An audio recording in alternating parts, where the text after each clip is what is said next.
Higher Maths Straight Line Lesson 2.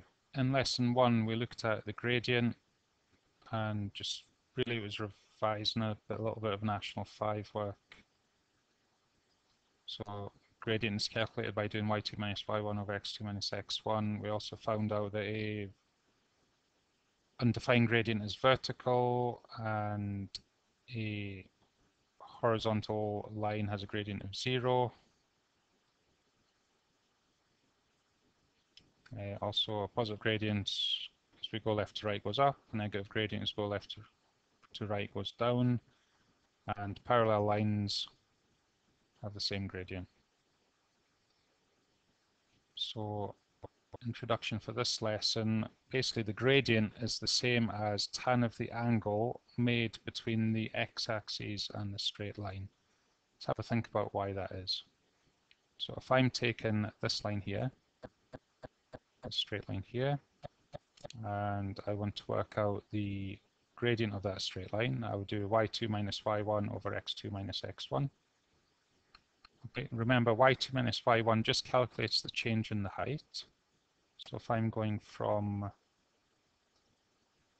this point to this point, then y2 minus y1 will calculate the change in the height. x2 minus x1 will calculate the change in the x direction. So the gradient, as we say here, is v over h, or y2 minus y1 over x2 minus x1. Also looking at the angle here, we're going to try and link this angle to the gradient somehow.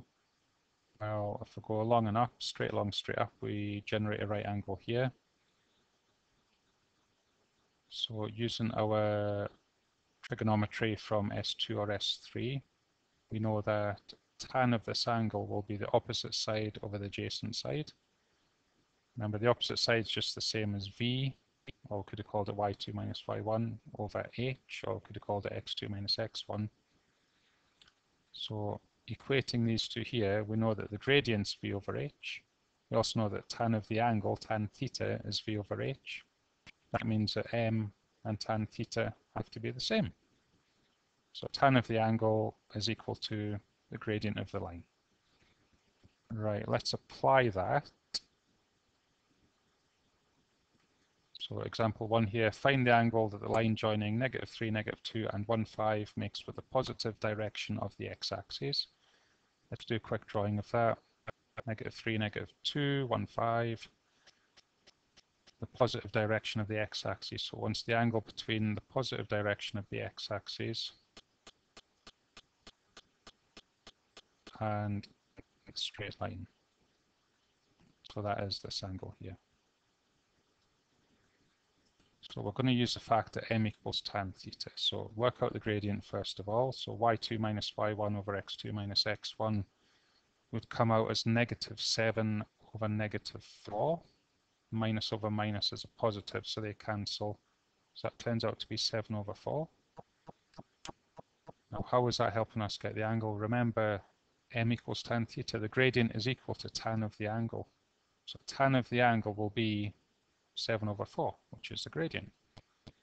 So to get the angle, to get theta, we do inverse tan of 7 over 4. Again, just like solving an equation from S2 or S3 maths. And that will turn out to be 60.3 degrees. So this angle here, theta, is 60.3 degrees. Let's have a go at another question. So find the angle that the line joining -2, 4 and 3, -6 makes with the positive direction of the x-axis. So again, quick sketch. There's our angle there, there's our theta. So again, y2 minus y1 over x2 minus x1, which turns out to be -10 over 5, which is -2. Again, once we know the gradient, we know m equals tan theta. So tan theta will be -2. Again, -2 is a gradient. If I know what tan theta is, to get theta,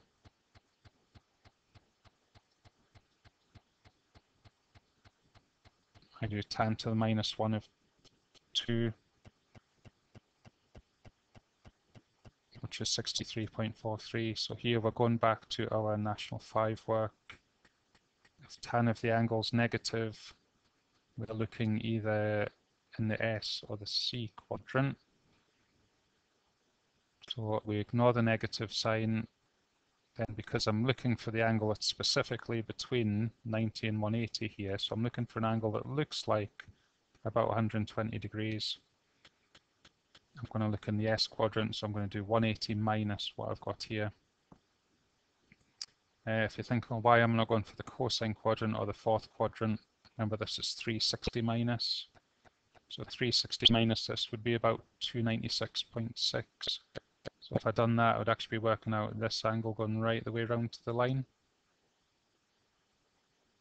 I'd be working out that angle to be 296, but we're only asked for this angle here, which is why I'm going for the one in the second quadrant. Just undo that. Right, have a go at the questions, which are exercise 1A, questions 8, 9 and 10.